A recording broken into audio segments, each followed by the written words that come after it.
Nuestro tema para este día es piedras vivas. Y tal vez el tema en sí mismo nos puede parecer un poco desconcertante, pero vamos a ver que en realidad este tema tiene que ver con esa pregunta de cómo podemos agradar a Dios. Así que vamos a orar pidiendo la dirección de nuestro Dios para estudiar nuestro tema de este día.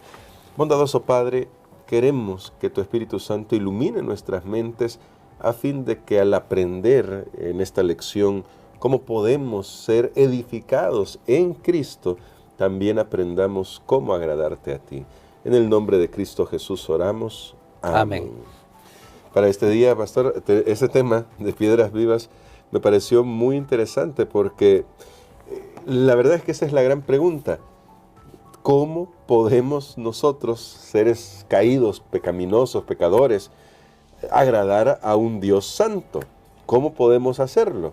Y la lección nos mandaba a dos textos y me gustaría comenzar con esos dos textos, pastor, para que usted nos ayude a saber cuál es nuestra posición ante Dios, qué piensa Dios de nosotros y cómo es que Dios arregla lo que nosotros jamás vamos a poder arreglar. El primero se encuentra en Romanos capítulo 5, en el verso 4 es un texto, verso 8 quiero decir, es un texto maravilloso. Y siempre me ha impresionado la gran misericordia de Dios con nosotros. Romanos 5:8 dice así: Mas Dios muestra su amor para con nosotros en que siendo aún pecadores, Cristo murió por nosotros. Y luego, más adelante, siempre en Romanos, porque Pablo habló mucho de esto, en el capítulo 8, verso 1 dice: Ahora pues, ninguna condenación hay para los que están en Cristo Jesús, los que no andan conforme a la carne, sino conforme al Espíritu. ¿Qué es lo que hace Dios y cómo esto cambia nuestra posición ante Él? Bueno, aquí tenemos nuevamente el complemento de lo que estábamos estudiando ayer. Sí podemos agradar a Dios.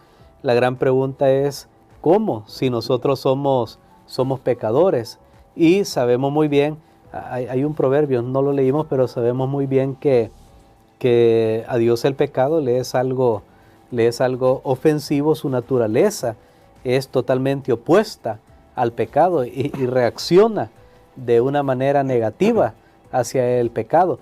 Sin embargo, aquí viene el punto, Dios ha encontrado una provisión. Amén. A fin de que lo que nosotros hacemos y nuestras mejores intenciones, que al final siempre están contaminadas de pecado porque pasan por un canal pecaminoso, pero Dios ha encontrado una manera de que eso pueda ser filtrado, vamos a usar esa palabra, pueda ser filtrado y pueda finalmente ser aceptable para Él. Y aquí en el texto nosotros lo hemos leído y por ejemplo en Romanos 8 lo hacía bien claro, dice los que están en Cristo Jesús.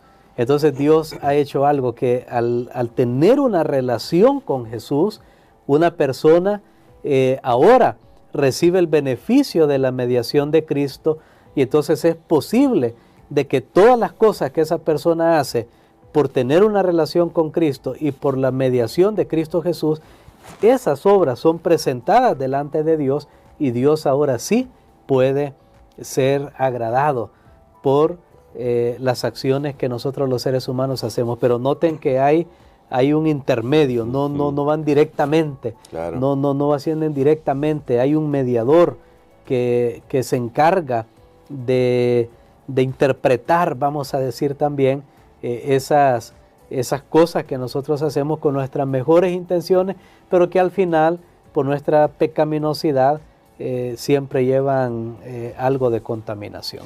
Y eso me lleva a este siguiente tema, pastor. Siendo que como seres caídos no le podemos ofrecer nada de valor a Dios si no es por esa mediación, ¿cómo entra en juego aquí la fe? Hebreos 11:6 lo dice, sin fe es imposible agradar a Dios, porque el que se acerca a Él tiene que creer que Él existe y que es galardonador de los que lo buscan. Pero si nosotros lo buscamos, ya queda claro que no podemos darle nada valioso porque somos pecadores y necesitamos la mediación de Cristo. La fe, ¿qué papel juega acá? Pero voy a ir todavía un poquito más para que nos ayude con la respuesta, y es el hecho de que cómo esto finalmente hiere nuestro orgullo humano, que intenta hacer cosas para lograr aprobación y que lamentablemente está enfocado en eso, sin enfocarse a veces en poner toda su fe en Cristo. Bueno, Hebreos 11:6 lo hace bien claro y dice, sin fe es imposible agradar a Dios. Cuando vamos al libro de Hebreos, el capítulo 11, a mí me llama la atención que ahí están los 3 elementos de la fe. Ahí están los 3 elementos, el creer a un nivel intelectual. Claro que la fe tiene creencia, tiene que ver con la mente, pero también la fe tiene acción, tiene obra. Por la fe Noé, dice, construyó el arca. Entonces él hizo algo. Por la fe Abel dio una ofrenda, hizo algo. No solo creyó, pero también Hebreos 11 me muestra que la fe tiene el elemento de emociones, porque dice agradar a Dios. Agradaron a Dios. Abel por su ofrenda agradó a Dios. Entonces son los 3 elementos de la fe, porque muchas veces nos quedamos o solo en el elemento intelectual, nada más la razón, y olvidamos que hay emociones, o muchos están esperando sentir primero las emociones y después accionar, pero entonces estas 3 cosas están ahí presentes.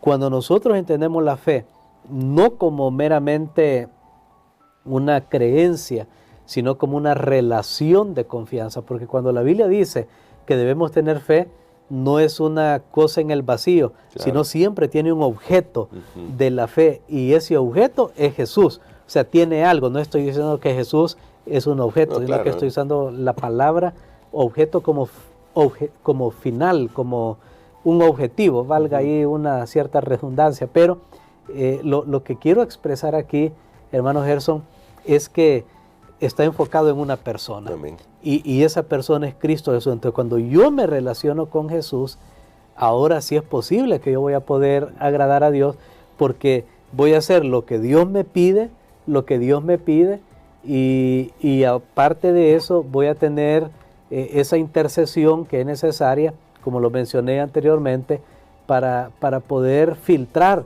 que tenemos esas buenas intenciones y que la escoria que va ahí con esas buenas intenciones pueda ser puesta a un lado. ¿Por qué eso hiere nuestro orgullo? Porque nosotros muchas veces pensamos, bueno, que le estamos dando algo a Dios, que tenemos que darle algo de nosotros mismos a Dios. Y regresando otra vez a ese tema que estaba hablando el día de ayer de los teólogos clásicos, ellos dicen, no, es que Dios no puede tener sentimientos porque no le podemos dar a Él, porque si Él es el dueño de todo, es como que alguien tuviera, digamos, una fortuna. Bueno, hoy la fortuna de los hombres más ricos del mundo ha incrementado de una manera tan grande que, por ejemplo, creo que el que está en el primer lugar de la lista ya tiene cercanamente a los 400,000 millones de dólares. ¿Qué pasaría si yo llego donde él y quiero darle 10 centavos? Y le digo, mira, aquí está 10 centavos. ¿Sería para él de agrado eso? De esa manera pensaban esos teólogos clásicos. No, que se va a agradar Dios con algo tan minúsculo que nosotros le damos. Pero realmente Dios ve esos centavitos para poner esa ilustración, esos centavitos que le estamos dando de nuestra mejor intención, y a través de la mediación de Jesús, entonces Dios ve que tenemos la intención de agradarlo a Él y conformarnos con lo que Él desea para nuestra vida. Pero entonces, pastor, quizás ahí es donde cabe el tema de lo que usted también mencionaba ayer, de cómo percibimos a Dios. Si lo percibimos un Dios distante, lejano, claramente cualquier cosa que hagamos será algo insignificante. Pero si a uno de estos 1,000 millonarios su hijo le llega a dar un regalo, estoy seguro que apreciará lo que recibe porque es su hijo el que lo ha dado, aunque lo ha comprado con el propio dinero de él. Así es, y todos nosotros, hermanos, eso lo podemos comprobar como padres o noviazgo o de pareja, que a veces puede darle algo que realmente no es significativo. Por ejemplo, el Día del Padre o Día de la Madre, le piden a los niños que lleven algunas cosas ahí cotidianas, ¿verdad? Llevan algunos utensilios y luego arman algo ahí, una manualidad, y se la llevan al papá, y uno lo pone ahí en la casa, en la sala, o lo cuelga en la pared, Pero si le sacáramos a eso, ¿cuánto es el valor comercial?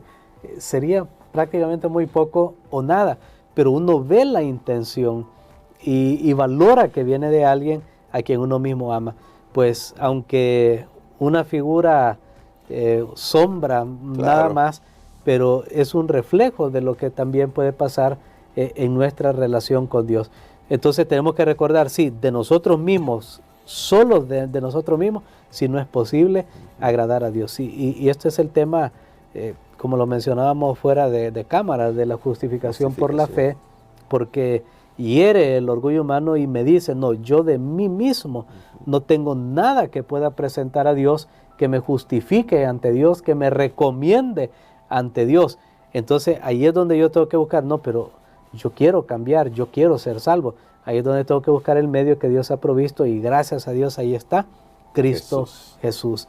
A través de Él, nuestras ofrendas, nuestros dones, a través de Él, nuestras intenciones se convierten en algo en lo que Dios puede sentir agrado. Y gloria a Dios por eso. Por eso queremos invitarle a usted, mi amigo, mi amiga, a poner su fe en Jesús y a crecer en esa relación con Jesús. Y pastor, quisiera que orara por nosotros por eso, para que cada día busquemos estar más cerca de Jesús, que Él sea, como dice Pablo, o el autor de Hebreos, que para mí es Pablo en Hebreos 12, el objeto de nuestra visión, puestos los ojos en Jesús, que podamos hacerlo para vivir esa vida que agrada a Dios. Amén. Padre, gracias te damos, Señor, nuevamente porque tú has provisto un medio a través del cual todo lo que nosotros somos y hacemos cobra significado y cobra valor. Te damos gracias por Jesucristo, nuestro Señor y Salvador, quien nos ama tanto, que está identificado eternamente ahora con cada uno de los hijos de los hombres. Permítenos, Señor, tener una relación con Él. Lo pedimos en el nombre de Jesús. Amén.